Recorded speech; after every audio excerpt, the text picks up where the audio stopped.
Emily اپنی 20ویں سالگرہ کے کیک کے سامنے بیٹھی تھی۔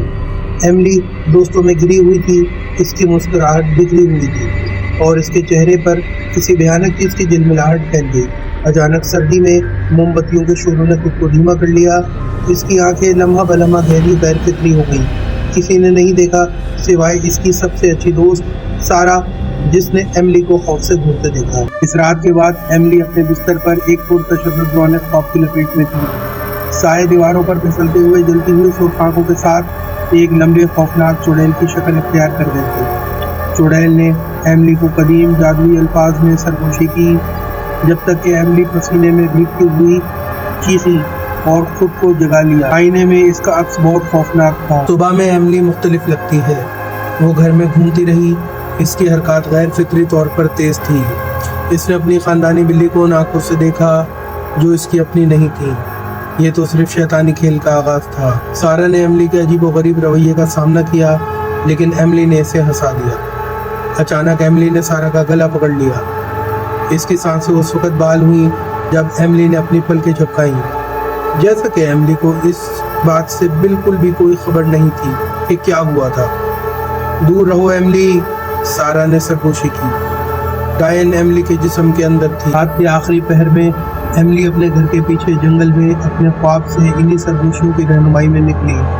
پتھروں کا ایک حلقہ ایملی کے منتظر تھا۔ جیسے ہی اس نے مرکز میں قدم رکھا، اس کا جسم پرتشدد طور پر کانپنے لگا۔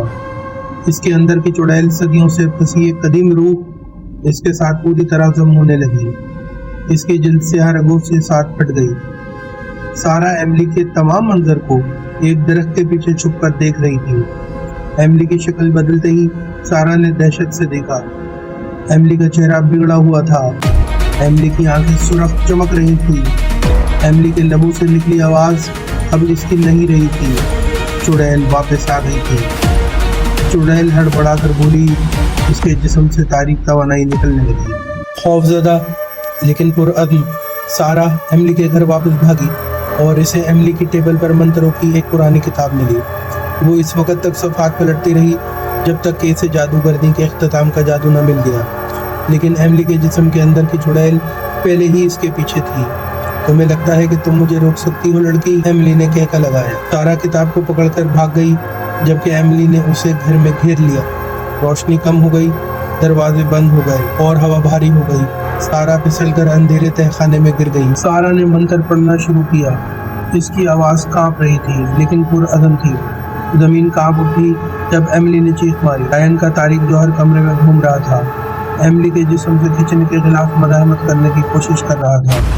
سارہ کی آواز مضبوط ہوئی اور ایملی کے جسم سے تاریک توانائی نکلنے لگی جس سے وہ درد سے چیخ رہی تھی۔ ایملی پر چڑیل کی گرفت کمزور پڑ گئی۔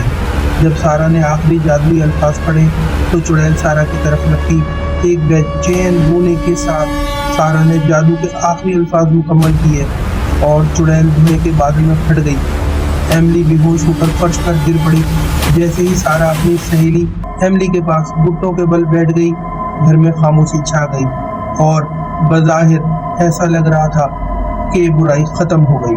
صبح کی روشنی کھڑکیوں سے آتی ہے، ایملی کی بے ہوش شکل پر ایک آسمانی چمک ڈالتی ہے۔ سارہ نے سکون کا سانس لیا کہ ڈراؤنا خواب بظاہر ختم ہو گیا۔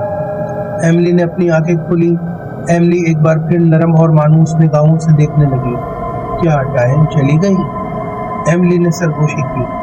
سارہ نے اس بات میں سر ہلایا، حالانکہ بے یقینی نے اسے گھور لیا تھا۔ لیکن جیسے ہی سارہ وہاں سے جانے کے لیے مڑی، ایملی کے چہرے پر ایک سایہ ٹمٹما گیا اور اس کے ہونٹ مسکراہٹ میں بدل گئے۔ چڑیل اگرچہ ملک بدر کر دی گئی تھی، اپنا ایک ٹکڑا پیچھے چھوڑ گئی تھی۔ صبر سے واپسی کے لیے صحیح لمحے کا انتظار کر رہی تھی۔ جادوگرنی کی دہشت ختم نہیں ہوئی تھی۔ ایک بار پھر یہ تو صرف ایک آغاز تھا۔